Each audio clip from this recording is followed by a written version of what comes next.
a quick recap of what these surahs have talked about so far, so that we can actually speak of Surat Al-Ma'idah in a productive way, and you can actually benefit from the purpose of it. So far, Surat Al-Baqarah came forward with the job description and the system that you're going to use, and it presented it in a very dynamic way. It talked about it through the struggle of life that we all go through.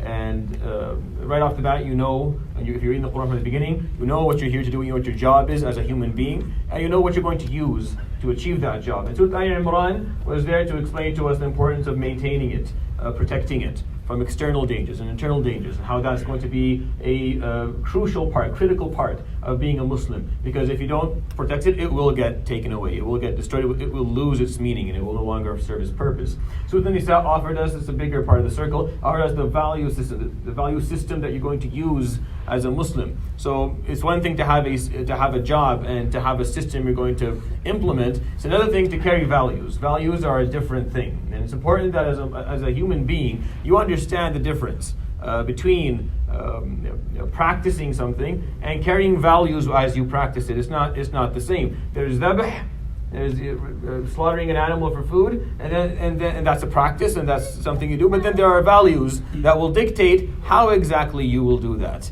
I mean, what attitude you will use when you do it. It depends on your value system. So if you're someone who does not have any compassion and have rahmah, then you'll do it in a very savage and brutal way. And if you, in the contrast, if you do, then the way that you will perform this act, it's the same act. It's dhabh. You're going to slaughter an animal, and someone's going to have fried chicken at some point. But how you do it is going to dictate. Is dictated by your value system, which is what Surat An-Nisa talked about, and it looked at it from multiple angles. Surat Al-Ma'idah brought us the halal and haram. Surat Al-Ma'idah went down into the details, the nitty-gritty of what it means to be a Muslim, everything that is okay and not okay. It talked about the practice. It wasn't interested in any of the values. It's not talking about values. It's talking about what you're supposed to do, what you're supposed to not do, and how that is intact. It's in synchrony with human nature. Meaning every hukm that Allah subhanahu wa ta'ala put forward, every ruling that we have, is there to serve our nature as human beings. It's there to protect us from ourselves and protect society from the desires and the woes of the human experience itself. And it talks about hisab. And it talks about that what you do is what you're going to be held accountable for. So far, it seems to be moving in a very logical direction. Right? You can see things kind of taking a logical progression forward. And then you hit Surat Al-Anam. Surat Al-Anam is different.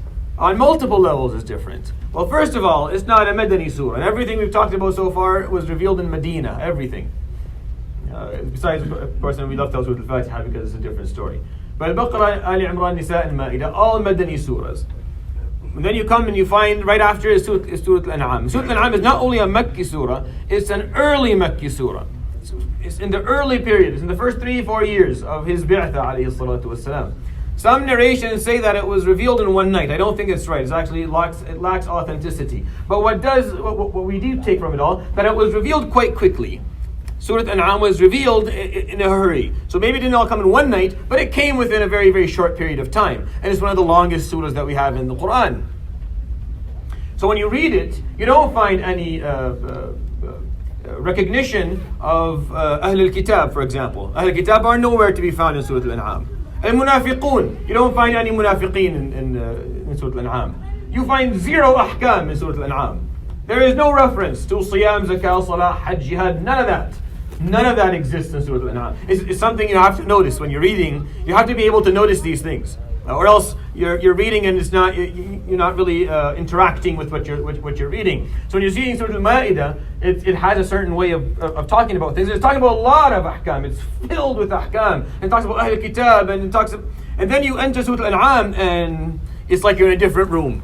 It's like you left one room and you're in a completely different place right now, because the way things are being spoken of and the terminology that is being used is so different, because Surat Al-Anam was revealed at a different time. It's an early Makki surah the Prophet ﷺ received from Allah subhanahu wa ta'ala. What is the purpose of it? What is the goal? It's very simple. It's a very simple goal. It talks about the personal relationship you have with Allah subhanahu wa ta'ala. It is Iman. Speaking of Iman itself, the concept of Iman. What does Iman mean? What is it supposed to mean to you? What is it made of?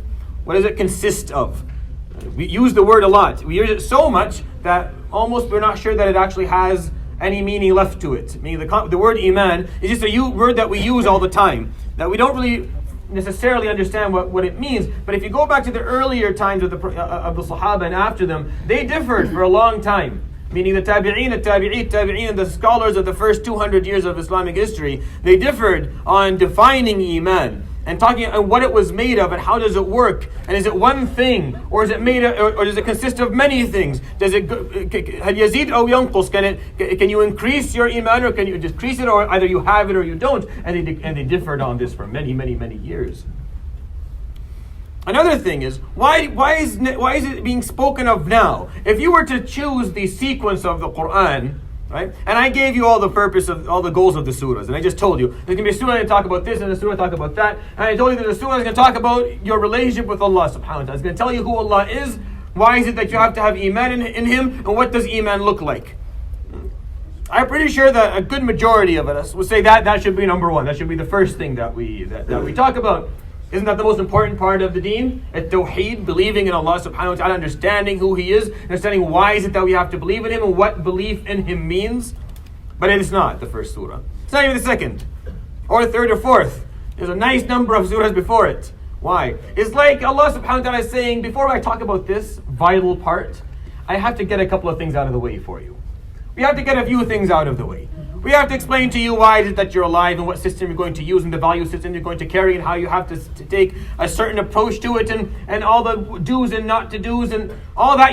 I have to move that out of the way for you. You have to figure that out first. And then after you figure that out, you can approach believing in Allah subhanahu wa ta'ala in a much more pure manner. You can believe in Allah subhanahu wa ta'ala with a pure heart. If you begin to believe in Allah subhanahu wa ta'ala, if you want to start to build your iman, and all those issues have not been tackled yet, you have not understood any of it, hasn't been explained to you at all, then you have so many questions, it will clutter your vision of what it is you're here to do.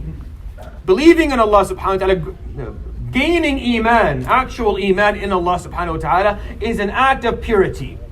You have to be pure at heart and pure at mind in order for you to actually achieve it properly. So it wouldn't make sense for the beginning of the Quran to start with that right away, because there are so many other questions that we have as human beings that we would like to know before we talk about Allah subhanahu wa ta'ala. Another thing, if He starts talking about Himself to you and asking you to believe, and you ask, well, what value system do I carry when I believe in you? What if I don't like the values that you're going to give me? What if believing in you is going to mean that I have values that I don't want? Then you have too many questions. And you're not going to be able to actually address the issue of iman. You're going to jump forward looking, show me the value system first. Show me the practices. What does He want me to do? He wants me to believe in Him, but what does He want me to do? What is my job? Why am I here? What am I here to do? What system am I going to use? And what is He expecting of me? Again, you're getting distracted. That's why Surat Al-Anam came a bit later. It's an early surah in the sequence of revelation to the Prophet ﷺ. Because in that early phase, when the Sahaba were just starting to build their understanding of God, Surat Al-Anam was important to be revealed. To sit down and recite it upon them and explain to them so they would know God. Because how else are you going to make any progress? But as someone who's coming after all that was done, after the whole story is over, you have to take the sequence properly. You have to get a few things out of the way. And once you get it out of the way, and it's clear, you can approach believing in Allah subhanahu wa ta'ala, building that personal relationship, understanding it comprehensively, you can approach it properly. And that's basically what Surat Al-Anam does. It does it very simplistically. It starts by Alhamdulillahi. Right? There's only a few surahs in the Quran that start with Alhamd. Because the backbone, the core point of your relationship with Allah subhanahu wa ta'ala, of your iman, is going to be Alhamd. It's going to be based on gratitude. It's going to be based on the fact that you praise Him. And that He is the only one that is actually actually deserves to be praised in the world to begin with. I mean, there's really no one else who deserves to be praised. You can thank others.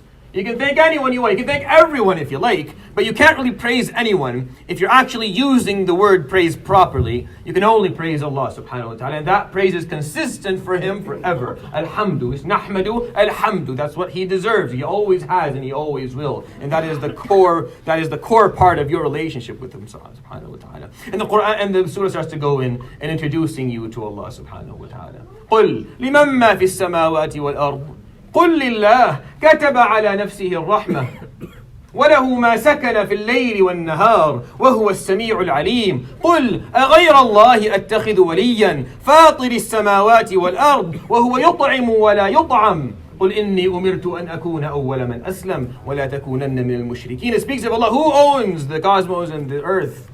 Say Allah does, the one who wrote upon Himself to be the most merciful. And you find that in Surat Al-Anam twice, by the way. In the surah that talks about your personal relationship with Him, that is going to be Iman, which is actually Iman, He says that twice. كَتَبَ عَلَى نَفْسِهِ الرَّحْمَةِ. He wrote upon Himself to be merciful always. How do I take anyone else besides Him an ally? And He is the one who created everything. And He is the one who feeds and never needs to be fed. Say I was commanded to be the first person to believe in Him. First here doesn't mean that no one believed in Him before. No. First means that the moment you hear it, you are the first person to jump forward and believe. Maybe there were people who believed in Him before. But as far as you're concerned, when you heard the word, no one beat you. When you heard Allah subhanahu wa ta'ala being described, you didn't wait around longer. No, you were the first person to take it. That's why Musa alayhi salam says, Awwal al-mu'mineen. Why is he Awwal al-mu'mineen? He's not. He is descending from Ibrahim, who was mu'min as well. He says, no, the moment I knew who you were, Ya Rabb, I was the first person to hold on. Maybe they heard it before me, that's why they got to be first before me. But I was the first as far as my story goes. The surah continues, you find the word qul at the beginning of the verses, repeated almost 20 times. And why? Because Allah subhanahu wa ta'ala in the surah is telling you, this is who I am. This is what I stand for. And this is what you need to tell anyone who does not believe in me. And this is what you need to tell yourselves. This is what you need to explain to yourselves every time. قُلْ أَرَأَيْتَكُمْ إِنْ أَتَاكُمْ عَذَابُ اللَّهِ بَغْتَةً أَوْ جَهْرَةً هَلْ يُهْلَكُ إِلَّا الْقَوْمُ الظَّالِمُونَ قُلْ أَرَأَيْتُمْ إِنْ أَخَذَ اللَّهُ سَمْعَكُمْ وَأَبْصَارَكُم وَخَتَمَ عَلَى قُلُوبِكُمْ مَنْ إِلَهٌ غَيْرُ اللَّهِ يَأْتِيكُمْ بِهِ. Say, if punishment was to come to you right now, who is going to find their way to Jannah Yawm al-Qiyamah except those who are good, and who are going to be punished except those who weren't? Say, if Allah subhanahu wa ta'ala was to take away your ability to see and to hear and to feel, and you lost your senses, then who in this world is capable of returning that back to you again? And the surah continues throughout the first half. It's not like Surat Al-Imran divided exactly in half. Not really. It's maybe 2/3 and a third. It's 186 at ayah 118. The introduction ends. If you go 118, that's when everything changes. The whole steering of the surah goes into a whole completely different angle. Why? Because the first 118 ayah is talking about Himself subhanahu wa ta'ala and believing in Him. Believing in Him theologically, intellectually, accepting Him as as the grand creator. وَهُوَ الَّذِي خَلَقَ السَّمَاوَاتِ وَالْأَرْضَ بِالْحَقِّ وَيَوْمَ يَقُولُ كُنْ فَيَكُونُ قَوْلُهُ الْحَقِّ وله الملك يوم ينفخ في الصور عالم الغيب والشهادة وهو الحكيم الخبير وعنده مفاتح الغيب لا يعلمها إلا هو ويعلم ما في البر والبحر وما تسقط من ورقة إلا يعلمها ولا حبة في ظلمات الأرض ولا رطب ولا يابس إلا في كتاب مبين. And He owns subhanahu wa ta'ala the keys to all that is unseen, and He knows it all subhanahu wa ta'ala. He knows what's in the sky, He knows what's in the earth. He knows even if it's a drop of water somewhere in the ocean, or if it's a small pebble somewhere in the middle of the earth, or if a leaf was to fall from a tree and hit the ground. He knows of it all subhanahu wa ta'ala. He knows it all. ذلكم الله ربكم لا إله إلا هو خالق كل شيء فاعبدوه وهو على كل شيء وكيل لا تدركه الأبصار وهو يدرك الأبصار وهو اللطيف الخبير قد جاءكم بصائر من ربكم فمن أبصر فلنفسه ومن عمي فعليها. This is your Lord. There is no one else besides Him, the creator of everything, so worship Him. He is in charge of anything, everything anyways. The eyesight cannot reach Him, and He reaches with His sight everything. وَهُوَ اللَّطِيفُ الْخَبِيرُ. And you go through the ayat and just talks about Him. Surat Al-Anam is beautiful. It just talks about Allah subhanahu wa ta'ala. And there's a story in it. There's a story somewhere there in that first half There's a story. The story of Ibrahim alayhi salam. Ibrahim alayhi salam, as he is in search of truth, as he is in search of belief. That story that you find nowhere else in the Quran, only there about Ibrahim. As he stands and he looks at the sky and he sees a planet and he says, "That's my Lord." And then the planet goes away. He says, "I don't like that. I don't think a Lord can come and go. It doesn't make sense to me." He was just arguing the points that the people he was living with believed in. He was amongst people who believed in planets and stars. So then he looks at the moon. He says, "Okay, that must be my Lord. It's brighter." But then the moon goes. The end of the month, no, that can't be mine. He's arguing to himself, he's arguing to them as well. And then he looks at the sun, it must be the sun is the brightest thing we can see. But the sun goes away too.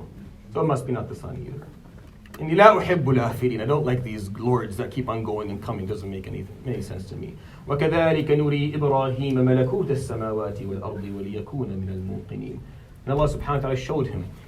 He opened his eyes to see what the universe was made of.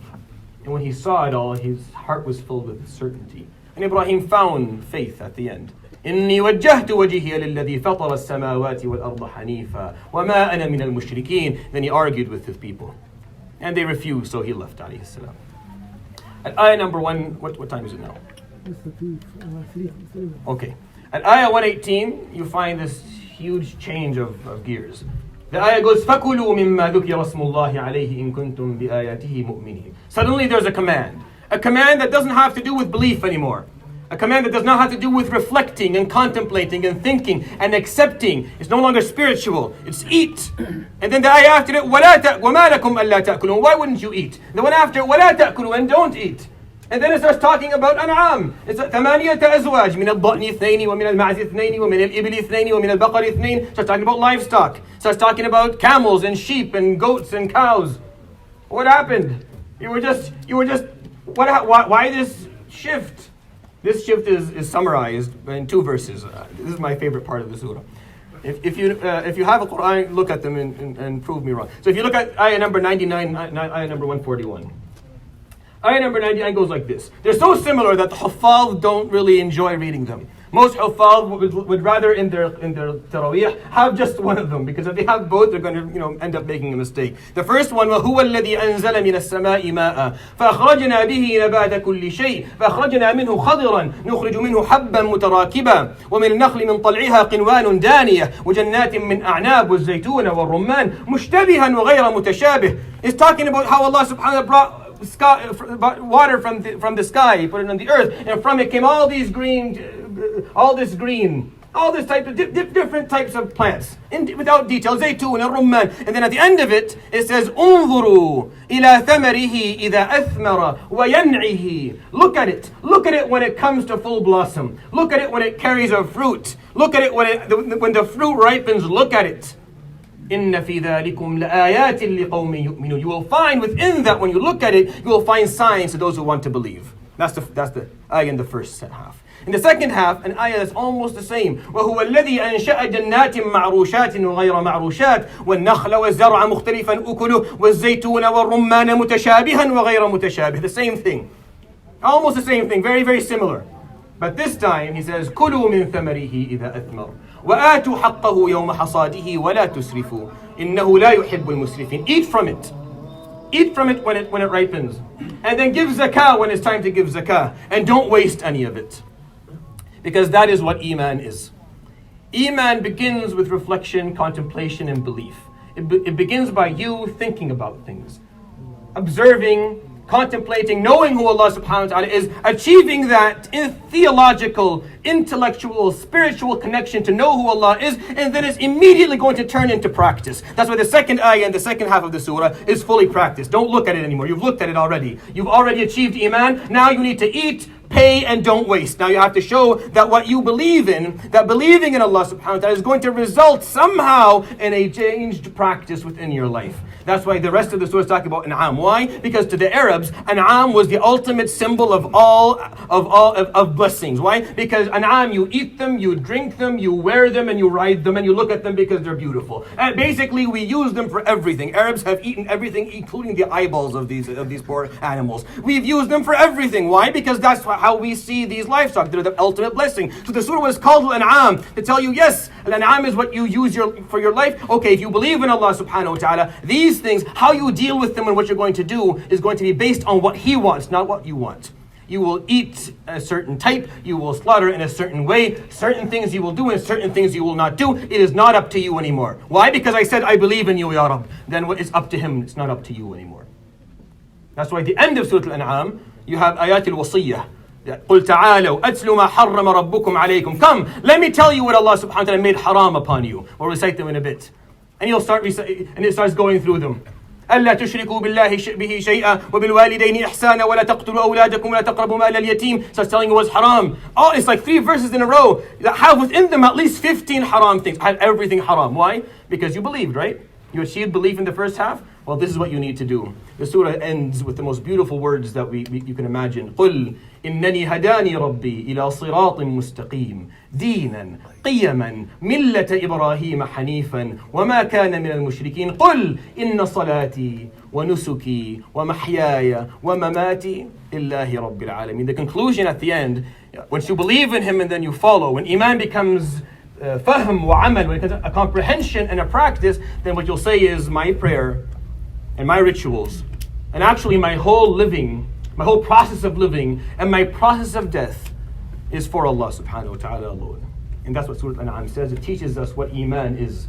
It comes from 2 things. It's comprehension that is followed by practice. I hope that was helpful. Subhanahu wa bihamdik. Ashhadu an la ilaha illa anta astaghfiruka wa atubu ilayk wa sallallahu alayhi wa sallam.